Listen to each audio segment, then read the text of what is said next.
Contohnya itu seperti ini. Mengingat pasal 20, pasal 21, dan pasal 22A Undang-Undang Dasar Negara Republik Indonesia tahun 1945 dan seterusnya. Jika pasal-pasal itu banyak. Seperti itu. Yang selanjutnya diktum. Biasanya diktum terdiri atas kata memutuskan, kata menetapkan, dan jenis nama peraturan perundang-undangan. Nah, kata memutuskan ditulis seluruhnya dengan huruf kapital tanpa spasi di antara suku kata dan diakhiri dengan tanda baca titik 2 serta diletakkan di tengah margin. Nah, bisa teman-teman lihat di sini. Ini namanya diktum. Nah, pada undang-undang, sebelum kata memutuskan dicantumkan, perasa dengan persetujuan bersama Dewan Perwakilan Rakyat Republik Indonesia dan Presiden Republik Indonesia yang diletakkan di tengah margin. Nah, di sini teman-teman juga bisa lihat. Nah, ini masih termasuk diktum ya. Nah, selanjutnya kata menetapkan dicantumkan setelah kata memutuskan yang disejajarkan ke bawah dengan kata menimbang dan mengingat. Seperti itu. Huruf awal kata menetapkan ditulis dengan huruf kapital dan diakhiri dengan tanda baca titik 2 koma. Oh, maaf, dan tanda baca titik 2. Nah, jenis dan nama yang dicantumkan dalam judul peraturan perundang-undangan dicantumkan lagi setelah kata menetapkan bahwa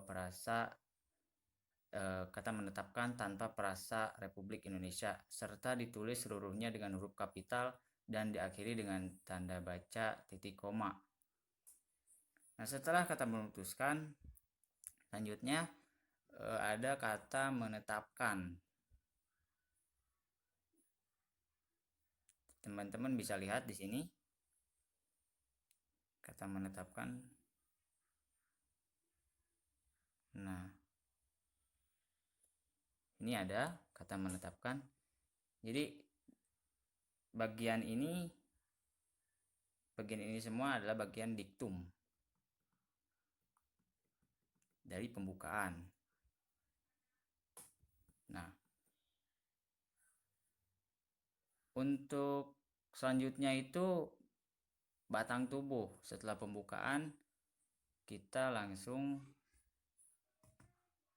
membahas batang tubuhnya. Sekarang kita akan membahas batang tubuh. Nah, batang tubuh peraturan perundang-undangan memuat semua materi muatan peraturan perundang-undangan yang dirumuskan dalam pasal atau beberapa pasal. Nah, pengelompokan materi muatan dirumuskan secara lengkap sesuai dengan kesamaan materi yang bersangkutan. Dan jika terdapat materi muatan yang diperlukan tetapi tidak dapat dikelompokkan dalam ruang lingkup peraturan yang sudah ada, materi tersebut dimuat dalam bab ketentuan lain. Nah, bab sendiri diberi nomor urut dengan angka Romawi dan judul bab yang seluruhnya ditulis dengan huruf kapital. Contohnya itu seperti bab 1 ketentuan umum, terus bab 2 dan seterusnya. Nah, bisa dilihat oleh teman-teman di sini bahwasanya isi itu babnya ada. Nah, bab pasal.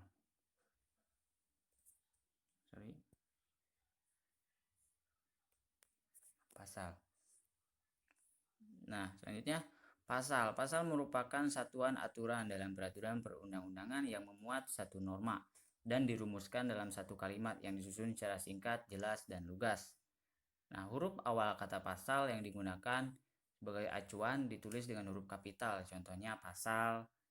Nah, jadi awal kata penulisan pasal itu memakai huruf kapital. Seperti itu. Nah, pasal juga dapat dirinci ke dalam beberapa ayat. Contohnya itu pasal sekian, ayat sekian, itu kan suka ada ya di peraturan perundang-undangan. Nah, yang selanjutnya itu ketentuan penutup. Ketentuan penutup ditempatkan dalam bab terakhir. Jika tidak diadakan pengelompokan bab, ketentuan penutup ditempatkan dalam pasal atau beberapa pasal terakhir. Pada dasarnya, peraturan perundang-undangan mulai berlaku pada saat peraturan perundang-undangan tersebut diundangkan. Nah, contohnya itu bisa dilihat di sini. Jadi, peraturan perundang-undangan itu mulai berlaku pada saat peraturan perundang-undangan tersebut diundangkan, seperti itu. Nah, selanjutnya penutup. Penutup merupakan bagian akhir peraturan perundang-undangan yang memuat yang pertama itu memuat rumusan perintah pengundangan dan penempatan peraturan perundang-undangan dalam lembaran negara Republik Indonesia. Yang kedua, penandatanganan, pengesahan atau penetapan peraturan perundang-undangan.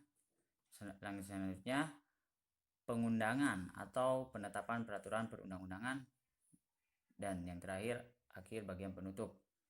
Yang pertama, kita lihat rumusan perintah pengundangan dan penempatan peraturan perundang-undangan dalam lembaran negara Republik Indonesia. Biasanya itu berbunyi seperti ini: setiap orang yang mengetahuinya memerintahkan pengundangan jenis peraturan perundang-undangan ini dengan penempatannya dalam lembaran negara Republik Indonesia. Nah, teman-teman bisa lihat di sini bahwasanya di bentuk rancangan undang-undang memang harusnya ada. Nah, ini maaf.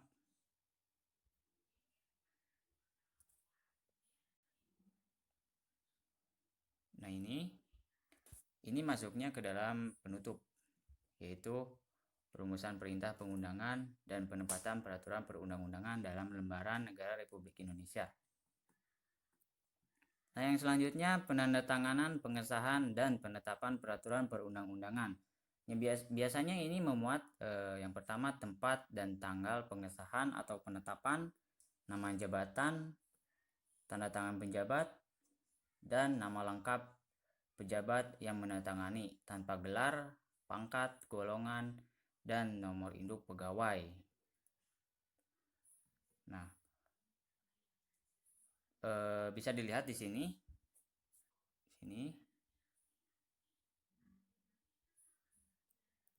Nah, rumusan tempat tanggal pengesahan dan penetapan diletakkan di sebelah kanan. Ini di sebelah kanan ya. Nama jabatan dan nama pejabat ditulis dengan huruf kapital. Pada akhir nama jabatan diberi tanda baca koma. Untuk contohnya bisa teman-teman lihat di undang-undang atau di undang-undang yang kita bahas ini, Undang-Undang Nomor 12 Tahun 2011. Saya bacakan contohnya itu bisa disahkan di Jakarta misalnya ya. Pada tanggal 22 Juli 2019, Presiden Republik Indonesia tanda tangan Susilo Bambang Yudhoyono.